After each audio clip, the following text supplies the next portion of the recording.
Is the Mesut Ozil saga finally about to end, with him being linked with a move to the MLS, and the Gunners are yet again linked with Julian Draxler?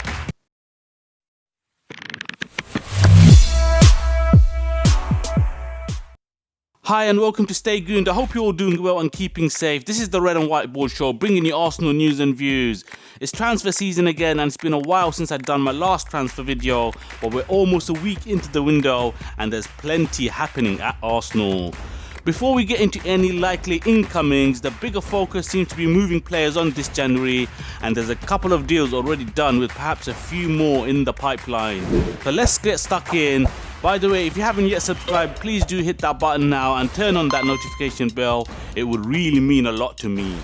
So, who's leaving?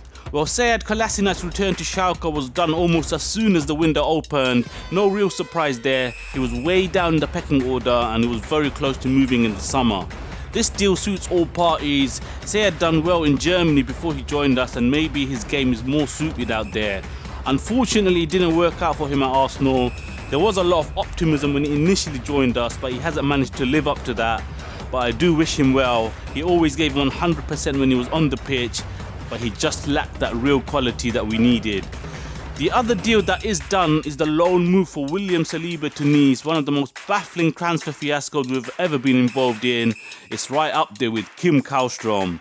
We've paid over 20 million for him, but he hasn't kicked a single ball for us in what will now be 2 years. The way the club have handled this is nothing short of a shambles.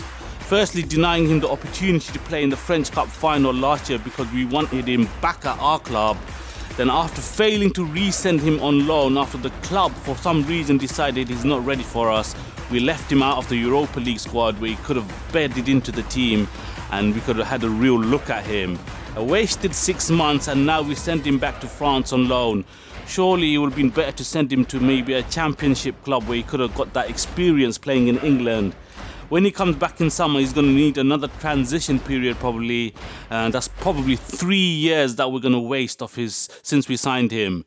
It really baffles me, but he's still young, so we might still see him flourish in the future for us. Hopefully he does do well in France and he comes back refreshed and ready to go. Another player that could be on the verge of moving on is Sokratis.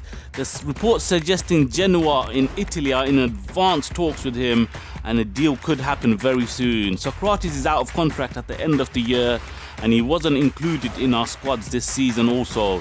He's surplus to requirements, probably a deal that we should have got done in the summer rather than have him sit around for 6 months of the season.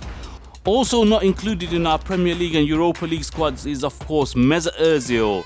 He has been our £350,000 a week cheerleader on social media this season, but his time with us could also be coming to an end. There's widespread reports he's received an offer from DC United in the MLS, and he is in talks with them over a possible move this month. It would be a huge weight off the club's shoulders. The standoff between Ozil and Arsenal has become really messy and is damaging for the club. If Arsenal and Arteta have no plans to reinstate him, then I don't really see a point in Ozil hanging around for the rest of the season. He's too good of a player to be sitting idle, and it would be the right move for the club and for him. It will be sad to see him leave, but we need to move on, and I think it will be even more sad if he ends up just sitting out the next 6 months of the contract in exile. So I would welcome this move. But, and there is a but, if Arsenal don't bring in a creative player in this window, then they should keep him and reintegrate him.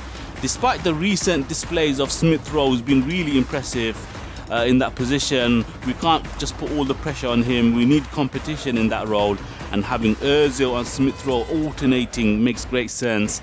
And then in the summer we can go and sign that top player. If Ozil does go, we have to sign that player this month. The season is still very much salvageable, and it would be criminal if we don't address the creative issue.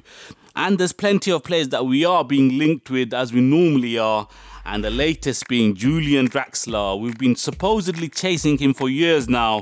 Every window there seems to be rumours about him. He's currently at PSG, still at a decent age, I think 27 or 28. He's a player that I have rated highly in the past, but I must admit I haven't really been keeping tabs on him, so I'm too sure about him at the moment. He is more of a wide player rather than a number 10, so does he fit the profile of what we need? it will be interesting to see if anything does develop on this one. The main guys that are being linked with us are of course Buendia and Julian Brandt. Buendia is probably the most likely. There's plenty of speculation about him. He's playing really well in the Championship currently with Norwich, and he done well in the Premier League last year despite them getting relegated. I don't think he'll need too much time to bed in, and it could be worth the punt. Norwich will sell for the right price, and if you've got the money, I say go get him. He might provide that spark that we need for the rest of the campaign. He'll certainly be hungry to prove himself at a big club. In terms of the price, there's talk of about £40 million or even a player plus cash deal. I hope it's Willian. I have to hold my hands up. When we signed him, I thought it was a good signing, you know, Premier League experience and all that. But how wrong I was. I never want to see us sign an over-the-hill player from a rival ever again. It just hasn't worked out. With the Julian Brandt one, I think we should give it a swerve. He might be the cheaper option in January, and he is a decent player, but we need an instant impact, and it would be a risk going for him. Better to wait till summer and assess our options then. My top two targets are Houssem Aouar and Jack Grealish, but it's not going to happen. We missed the opportunity to get Aouar in the summer, and I can't see him coming to us now. And Grealish would cost an arm and a leg.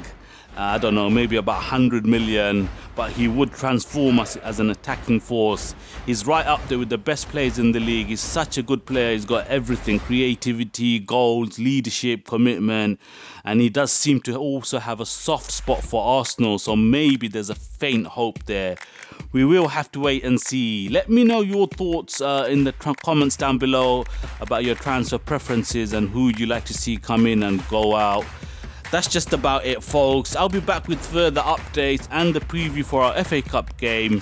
Thanks to everyone for watching. Remember to hit that subscribe button and the thumbs up wherever you are in the world. Stay safe and stay gooned.